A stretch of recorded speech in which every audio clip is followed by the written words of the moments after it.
This ABC 15 News Update is sponsored by Sanderson Ford, America's best-selling Ford dealership. Hi there, I'm Kaylee O'Kelly with your top stories from ABC15 Arizona. The triple-demic, as it's being called here in Arizona, is not slowing down. Cases of COVID-19 are now in the thousands every week, and Arizona's Department of Health Services says influenza and RSV activity is high, and the flu does continue to increase rapidly. It is spreading. More than 5,100 flu cases last week reported, putting the season total now at nearly 18,000 here. Now, typically, just for some context, there are fewer than 500 weekly cases reported right around this time of year. As for RSV, 1,200 new cases reported. COVID-19, 11,500 new cases. And tragically, more than 100 people have died because of COVID-19 complications, according to this newer report.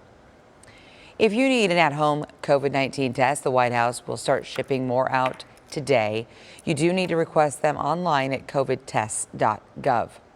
The Justice Department is suing the state of Arizona over its construction of a makeshift border wall on federal land. Governor Doug Ducey authorizing construction of the shipping container wall in August to fill gaps. This is near Yuma.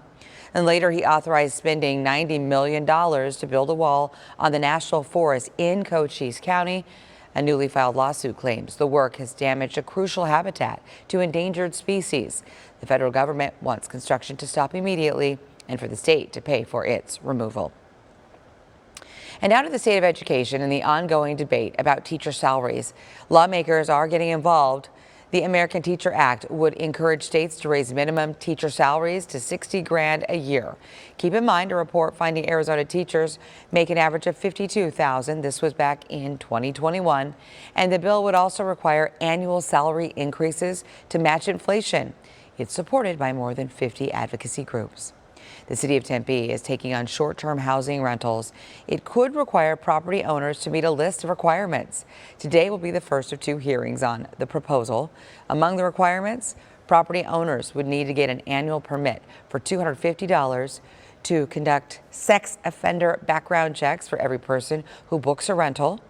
Plus, the owner would need to notify neighbors of the rental and provide emergency contact info.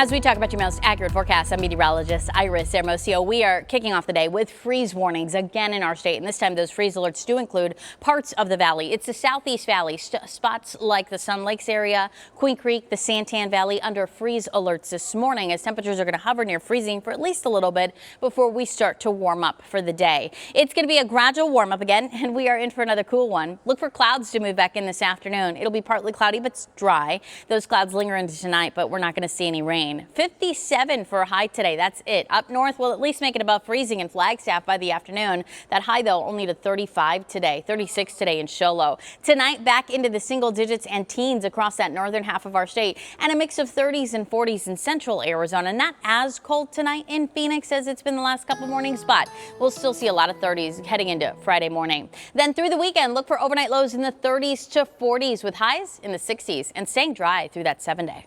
And for the latest headlines, weather, and traffic, just head to abc15.com or download our free ABC15 mobile app. Make it a great Friday Eve. This ABC 15 News Update is sponsored by Sanderson Ford, America's best-selling Ford dealership.